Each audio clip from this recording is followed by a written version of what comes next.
Thomas the tank engine had been working in the coal yards all day. The little blue engine was covered in coal dust. "We can't clean you up tonight, Thomas," said his driver. "There's a problem with the hose pipe." "Bother," said Thomas. "A bath would make me feel much better. The others are sure to say I look silly." But the engines were too busy arguing to notice Thomas. James was talking loudest of all. "I deserve a new coat of paint. Sir Topham Hatt says I'm the pride of the line, and—" "Rubbish," huffed Henry. "We're all the pride of the line." "It's been like this all day," confided Percy to Thomas. "James is getting a new coat of paint and won't stop boasting about it." "Why, James? I'm the one who needs a new coat. Look at me." "I'd rather not," retorted James. "You're not a pleasant sight, and wouldn't understand the needs of a really important engine." Thomas was fuming. Next morning, as James was being repainted, Henry had an accident.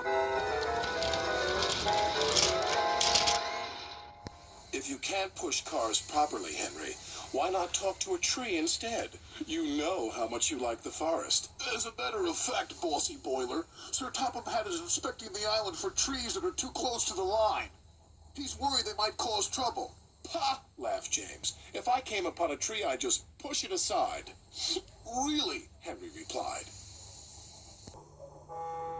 Soon James was showing off his paintwork.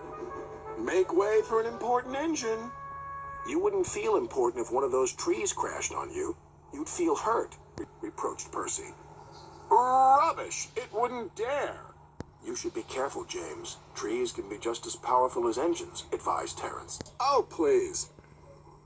Now, excuse me, Sir Topham Hatt needs me to pull the express." And he huffed away.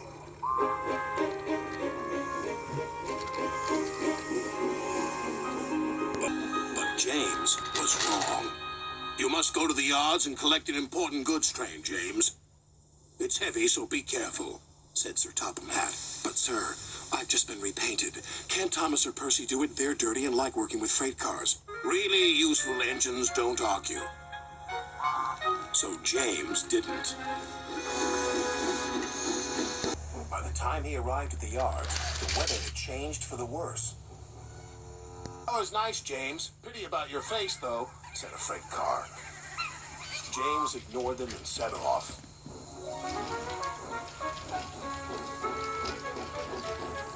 Soon they came to a hill, and his driver knew they were in for a difficult time. An old tree close to the track was being blown by the strong winds, and the rain had weakened the slope. All of a sudden, the tree moved.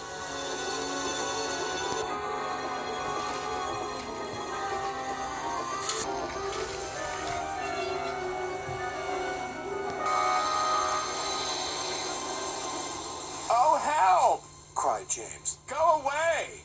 But of course, the tree couldn't. James tried to reverse away from the tree, but his train was too heavy.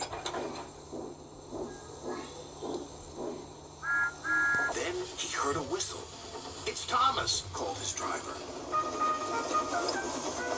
James felt embarrassed, but Thomas didn't. He knew this was no time for teasing. "Beep, beep." "I'm ready," whistled Thomas. "So am I." "So am I," replied James. "As ready as I'll ever be." They were just in time.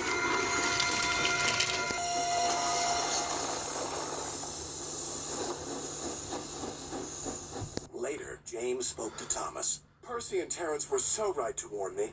Thank you for rescuing me, Thomas." "Oh, that's all right. We engines must pull together, whatever the weather."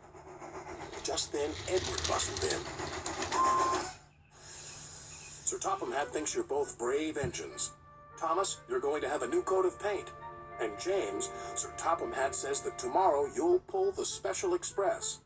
Everyone was very happy.